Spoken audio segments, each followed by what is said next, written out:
Men hozirgi kunda Tashqi iqtisodiy faoliyat milliy bankida HR yo'nalishida ishlab kelmoqdaman, loyiha menejeri bo'lib va shu bilan birga O'zbekiston Respublikasi Bank moliya akademiyasining MBA yo'nalishida tahsil olaman. Bizga ma'lumki, yangi O'zbekistonda prezidentimiz rahnamoligida ta'lim sohasi tubdan isloh qilinmoqda. Shu bilan birga biz ayollarga berilayotgan e'tibor davlatimiz tomonidan juda ham beqiyosdir. Bank moliya akademiyasida Turkiyaning Markaziy banki bilan hamkorlikda o'quv dasturi, ya'ni xalqaro o'quv dasturi tashkil etildi. Mazkur o'quv dasturi doirasida biz nafaqat yangi bilimlar, balki zamonaviy xalqaro yondashuvlar va ilg'or tajribalarga ega bo'ldik. Shu bilan bir qatorda xalqaro ekspertlarning tajribasini o'rgandik.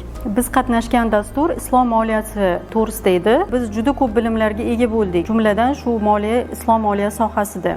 Ishtirokchi moliya tizimining xalqaro amaliyoti hamda uning iqtisodiy samaradorligi bizning mamlakatimizda moliya sohasida, ya'ni moliya bozorini yanada takomillashtirishga yo'l beradi. Ayniqsa islom moliyasining ishonch, adolat va shaffoflik tamoyillariga asoslanganini hisobga olgan holda ishtirokchi moliya tizimining xalqaro amaliyoti hamda ularning iqtisodiy samaradorligi bizning mamlakatimizning moliya bozorini takomillashtirishda juda katta ahamiyat kasb etadi deb ishonaman.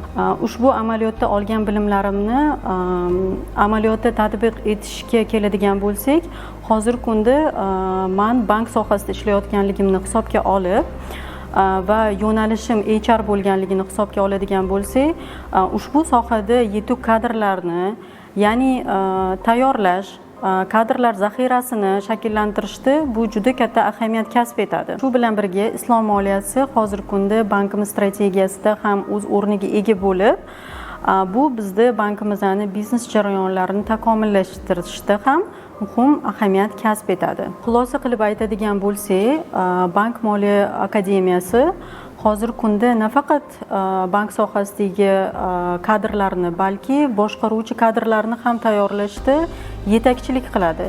Shuning hisobga olgan holda yoshlarga shuni tavsiya etamiz, ushbu dargohda tahsil olishlarini, chunki bu dargohda ular zamonaviy bilimlarga ega bo'lishadi hamda professional o'qituvchilardan tahsil olish imkoniyatiga ega bo'lishadi.